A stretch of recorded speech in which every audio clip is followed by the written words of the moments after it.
جو اوپر والا بلوچستان ہے اس کا تاریخی نام کرمان ہے، اور جس میں آپ رہ رہے ہو اس کا نام سیستان ہے۔ اور یہ جو کرمان ہے یہ حضرت عمر رضی اللہ تعالیٰ عنہ کے زمانے میں حضرت سہیل بن عدی رضی اللہ تعالیٰ عنہ بصرہ سے لشکر لے کر آئے، اور انہوں نے یہ اوپر کا حصہ پنجور تک یہ حضرت عمر رضی اللہ تعالیٰ عنہ کے زمانے میں 11 ہجری میں یہ فتح ہوا ہے۔ 644 عیسوی 633 میں ہمارے نبی کا انتقال ہوا ہے، تو 11 سال کے بعد یہ حضرت عمر کا زمانہ ہے۔ 11 ہجری میں حضرت سہیل بن عدی رضی اللہ تعالیٰ عنہ نے یہ اوپر والا یہ مکران کا حصہ اور یہ ایران کا جو بلوچستان ہے یہ انہوں نے فتح کیا ہے۔ پھر حضرت عثمان رضی اللہ تعالیٰ عنہ کے زمانے میں حضرت مشاج بن مسعود رضی اللہ تعالیٰ عنہ نے یہ نیچے والا حصہ یہ 18 ہجری میں 18ویں سال آپ کی دھرتی کلمے کو سن چکی تھی، اور یہ پہاڑ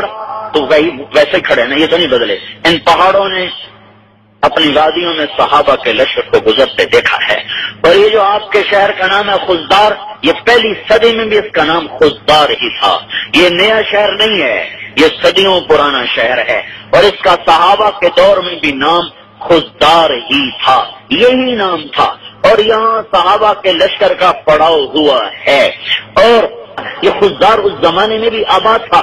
اسی نام یہ 400 سال پھر دارالحکومت رہا ہے۔ حضرت عبدالرحمن بن سمرہ کے بعد پھر حضرت علی رضی اللہ تعالیٰ عنہ کے زمانے میں قلات حضرت عثمان کے زمانے میں فتح نہیں ہو سکا۔ قیخان اس کا پرانا نام، پرانی تاریخ کی کتابوں میں یہاں کوئی پہاڑ تھا جس کا نام تھا قیخان۔ پھر یہ حضرت علی رضی اللہ تعالیٰ عنہ کے زمانے میں حارث بن مرہ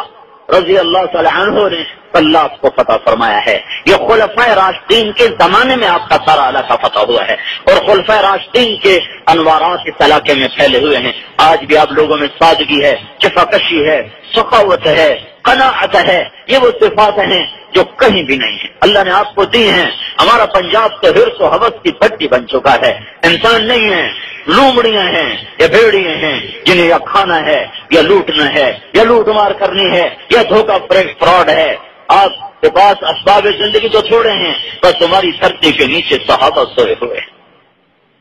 پر ہے بلوچستان کے پہاڑ، اور یہ دھرتی اگرچہ اس کے اوپر قبضہ نہیں ہے پر اس کے نیچے بہار ہی بہار ہے، جس میں صحابہ سو رہے ہیں۔